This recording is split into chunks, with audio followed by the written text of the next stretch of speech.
I've not personally been very happy since Poshmark reverted the fees back to 20%, but it's honestly the same reason why Poshmark wasn't very happy, and that's because I saw a decrease in sales and I'm putting more money into the fees being taken away. And within the past 4 days since the 24th, I have made 5 sales on Poshmark and I made 8 sales on eBay. And usually I make more sales on Poshmark than eBay, but sometimes it is just how it is, and sometimes eBay does do a little bit better. So I really don't know exactly why there has been so much a decrease for me on Poshmark. It could just be that it's a Halloween weekend, which is probably the most probable thing. People are just busy with different Halloween stuff. They're focusing more so on buying their costumes than buying clothing. So honestly, that's probably what I think it is. However, it kind of makes me think about how quickly Poshmark kind of just changed their mind about it. I know they saw a decrease in sales overall. They're just doing what is best for the company.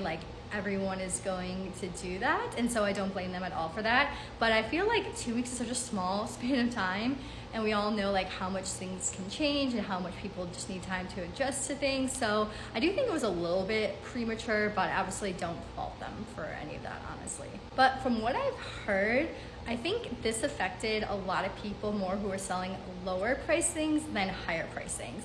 From what I heard throughout the community, and tell me if I'm wrong, everyone who was selling things a little bit more expensive didn't really see that much of a change, or actually saw a little bit positive change versus people selling things higher quantity model scale with the lower priced items. So I don't exactly know, but I ran through some of the numbers. I had to write it down because I was not sure how I remember the math. But I went through into my sales that I had sold for $325. What I got after that was $300. There was $25 in fees. So that means the buyer paid $25 in fees because the buyer and seller are basically having the same fees. So if I sold it for $325, then that means after they have the shipping and the tax and the fees, they're paying $387.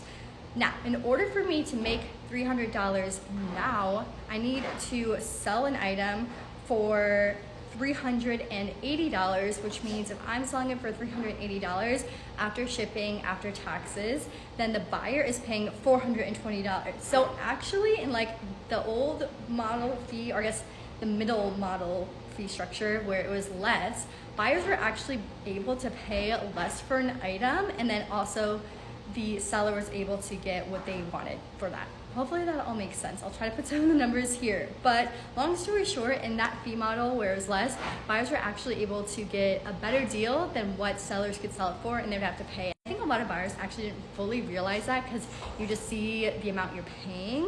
But if a seller was aware of all this, selling things less in order to make up for that, then both parties won. It was not the case if you were selling things for cheaper. If you were selling things for $50, you were only making $43, which is only $3 different, but the buyer was paying so much more. So although I know Poshmark ran through some things in their head, tried out all the different scenarios, I really do wish we saw something more where if you were selling things for a certain amount, then Poshmark would take less percentage. Anything over 200 or something like that, they would work through the fee structure, maybe even have some of those buyer fees. I don't know where it would be less, because when you're selling things for over $200, I think $50+ in fees is just crazy. And we'll see. I know people have talked about different things like eBay, Mercari, Vestiaire, everyone has done, and we'll see how all the different platforms just adjust over time.